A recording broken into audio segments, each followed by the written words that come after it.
Hi everyone, welcome to Disha's vlogs, and today we are going to discuss how I got diagnosed with lupus, and the reason I'm dressed up in Indian is because it's Ganesh Chaturthi today, and happy Ganpati to everybody.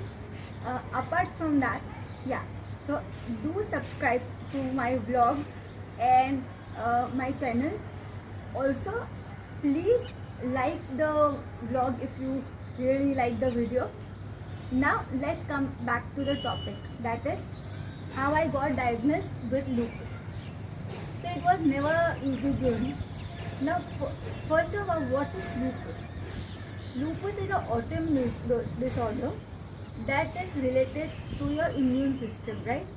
So what happens is uh, your antibodies create autoantibodies, which in short, in return, hurt my own organs, thinking they're foreign organs. So that is like I'm my own enemy. Yeah. Apart from that, now how I got diagnosed. So lupus has a tendency to mimic different disorders. So what happened with me was, first it started with hyperthyroidism. In 2001 I got diagnosed with hypothyroidism, and then eventually I got blisters on my fingertips, which were very painful, very bad, uh, and which were vasculitis. So that was the second side.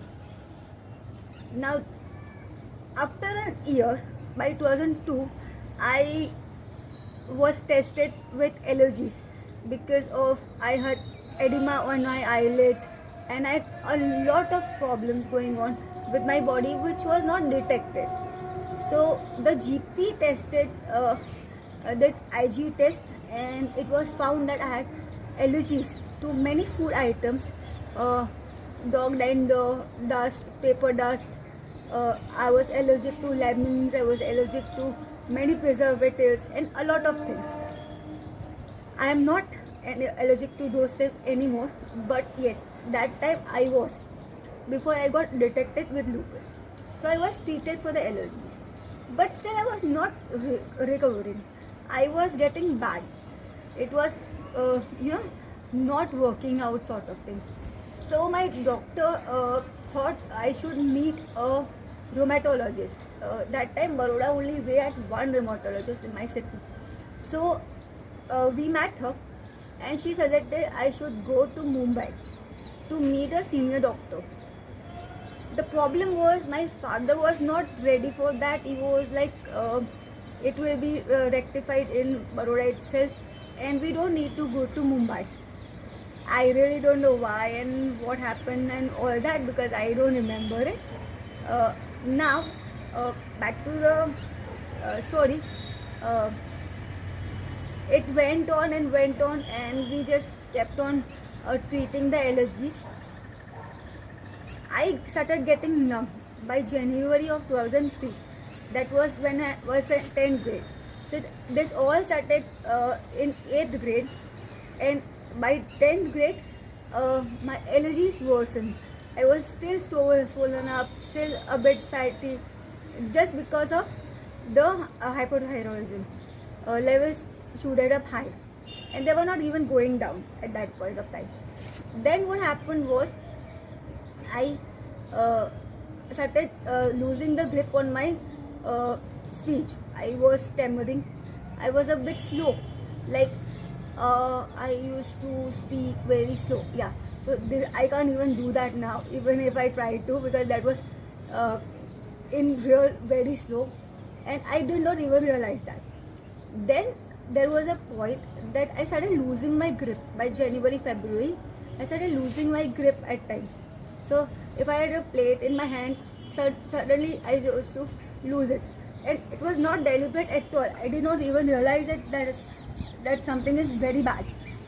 I started getting numb by Feb 2003, and then I met a neurologist, and he said it is only because mostly because of the sedatives that are there in the anti-allergens that might be causing this.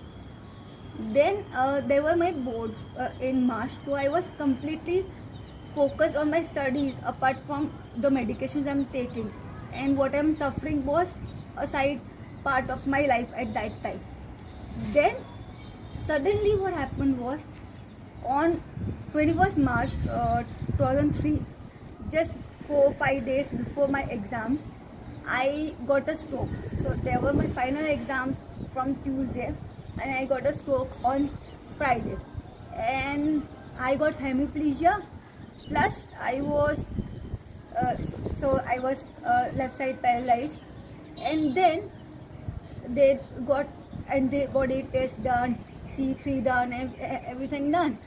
That time my C3 and C4 were absorbed, and even my N-phospholipid was positive. So I do have APS also.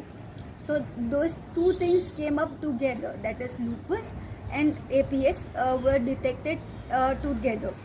And since then I have been getting treated for lupus and APS as well, on and off, on higher medication and lower medication, but on medication since 2003 till date.